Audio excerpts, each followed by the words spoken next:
Jadi kasus anak zina ya kawan.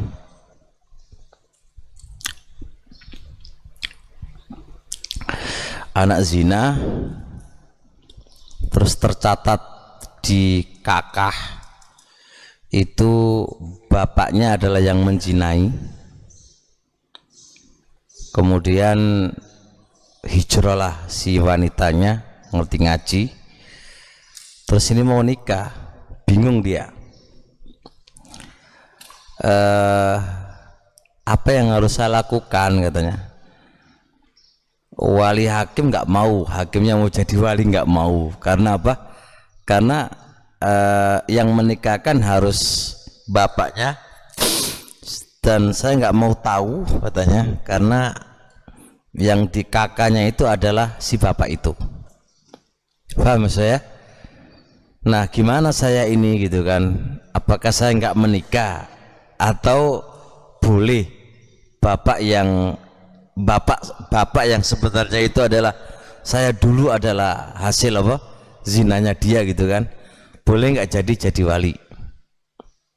Apa masalahnya? Paham ya? Masalah ini anak katakan masalah khilafiyah di antara para ulama. Ada yang berpendapat anak hasil zina itu nggak boleh dijadiin wali orang tuanya, karena dia bukan anaknya. Mafhum? Dia bukan anaknya. Baik. Pendapat yang kedua, tidak ada masalah. Tidak ada masalah. Boleh dia jadi wali. Bahkan tidak sekedar hanya itu, penisbahan bapaknya juga boleh. Walaupun dia adalah dari hasil mani yang haram. Jadi boleh, misal contoh A anaknya si B, padahal itu hasil zina, boleh dinisbahkan ke dia, boleh dinisbahkan ke dia, dan boleh jadi walinya, itu nggak ada masalah. Mungkin apa-apa yang saya sampaikan di pelajaran-pelajaran dulu saya hapus, maksudnya saya tarojak. Hasil pembahasan terakhir adalah saya condong itu boleh dan tidak ada masalah. Boleh dia jadi wali dan boleh dia jadi dinisbahkan kepada orang tuanya walaupun itu hasil zina. Apa yang mendasari saya? Yang mendasarinya adalah justru tak balik gitu ya, tak balik. Apa alasan Anda kok kamu nggak boleh jadi wali gitu kan? Sedang statusnya ya maninya dia gitu kan, maninya dia, cuma maninya ya tidak dengan akad yang benar gitu aja kan gitu. Jadi gini ya kan, ada sebuah hadis yang menjadi poros pembahasan adalah hadis Nabi alaihi salatu wasalam, al-waladu lil firash, anak itu adalah untuk ranjang. Al-waladu litamlik, miliknya si ranjang.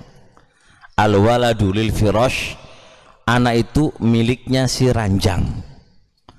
Fa ranjang ini adalah sang ibu, karena dialah yang hamil di dalam perutnya. Maka ini hadis dipakai oleh sebagian para ulama bahwasanya anak itu adalah dinisbahkan ke ibu, nggak boleh dinisbahkan ke bapak, dan bapak hanya dapat kehinaan. Dipahami oleh mereka sebagian para ulama bahwasanya al-waladul firash itu berarti anak itu adalah dinisbahkan ke ibu, nggak boleh dinisbahkan ke bapak. Karena apa? Karena itu adalah anak zina. Tapi ini bisa dibantah. Mana bantahnya? Al-waladul firash, tidak ada di situ kata-kata nisbah kepada ibu. Tidak ada. Tidak ada di situ. Wa innama ada kata-kata anak itu adalah lil firash. Tidak ada kata-kata anak itu dinisbahkan ke ibu, enggak ada kata-kata itu. Itu tambahan yang itu membutuhkan dalil. Dan hadis ini sebenarnya adalah ada sebuah kasus. Kasusnya adalah si ibu ini sudah punya suami, terus dia berzina, lalu hamil. Ini royoan antara suami mendakwakan ini adalah anak saya, dan yang menghamili itu juga mendakwakan ini anak saya. Mafhum? Nah, ini saling berebut. Karena saling berebut, Rasul alaihi salatu wasallam memberikan apa? Memberikan hakim untuk ini al-waladul firas. Ya wis, kalian berdua nggak dapat. Udah, ini aja diambil untuk sang apa? Sang ibu aja. Bukan pembahasan nisbah. Bukan pembahasan nisbah. Dinisbahkan tidak. Tapi ini kasusnya adalah ini. Jadi kita harus paham asbul hurufnya dulu. Ini kasusnya untuk ini. Nah, kalau kasusnya itu untuk ini, berarti apa? Nisbahnya nggak ada pembahasan nisbah. Kasusnya ini adalah kalau ada rebutan kayak gini ini, ya sudah, itu aja untuk ibu aja. Si suami juga nggak berhak, si yang menghamili itu juga nggak berhak. Ada mana hadis. Hadis tadi memiliki ihtimal yang demikian itu. Dan kaidah usul fiqih, wa idza tataraqa al-ihtimal batal istidlal. Kalau sebuah lafaz masih memiliki kemungkinan, maka batal istidlal dengan hadis tadi. Baik, ini pertama. Yang kedua,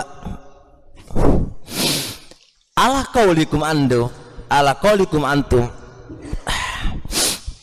Anda masih nisbahkan ke ibunya.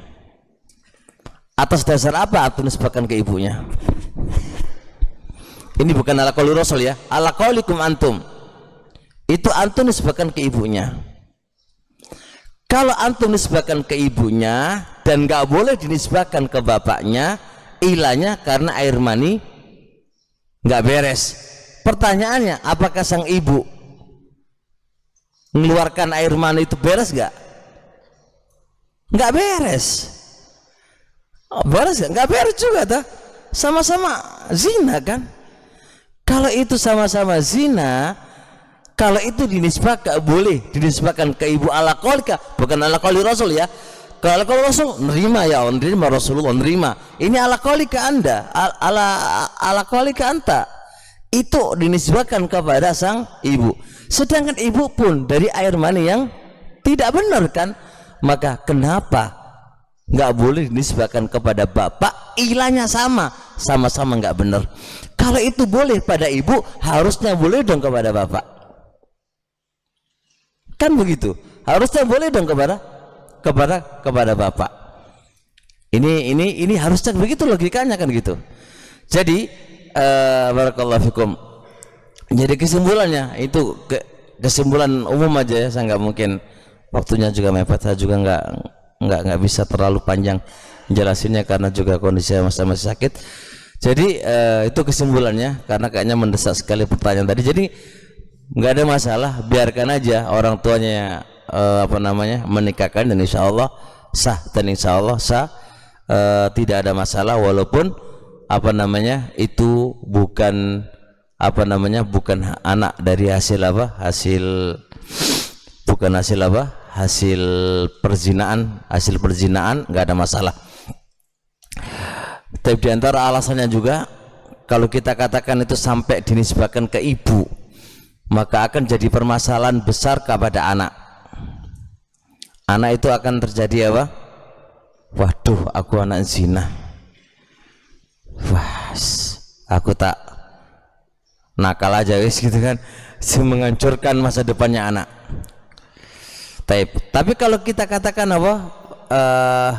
itu adalah bukan dari hasil zina, maksudnya apa?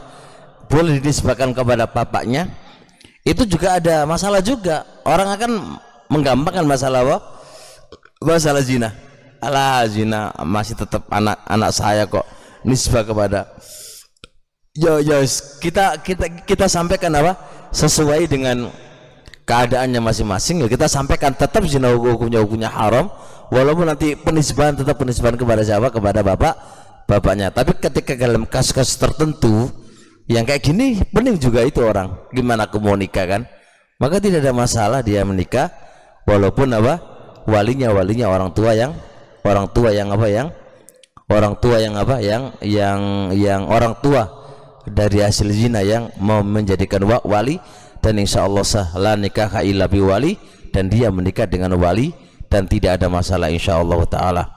Dan kata wali di situ tidak ada kata-kata la nikah illa bi waliyin wal wali bi aqdin sahih, enggak ada kata-kata begitu. Wa inama bil wali fal wali dari hasil itu juga dikatakan wali, dikatakan wali. Buktinya bapaknya itu nggak boleh menikahi anaknya. Mereka sepakat. Jadi bapaknya ini, bapak zina ini nggak boleh menikahi anaknya. Sepakat ulama. Kalau ini sebuah kesepakatan nggak boleh menikahi, ya uslah jadi mahram, jadi mahramnya Syekhul Islam nakal ijma, nggak boleh dinikahi. Nah kalau boleh dinikahi lah, maninya mani siapa itu? Maninya dia, kamu nikahi. Gimana terusan? Nggak boleh, walaupun itu dari hasil zina. Nah kalau sudah kayak gitu kenapa? Ya udahlah, boleh dinisbahkan dan boleh jadi wali, boleh jadi wali dan boleh dinisbahkan kepadanya, dan tidak ada masalah insyaallah taala. Ini yang terakhir yang saya pilih, wallahu taala alam.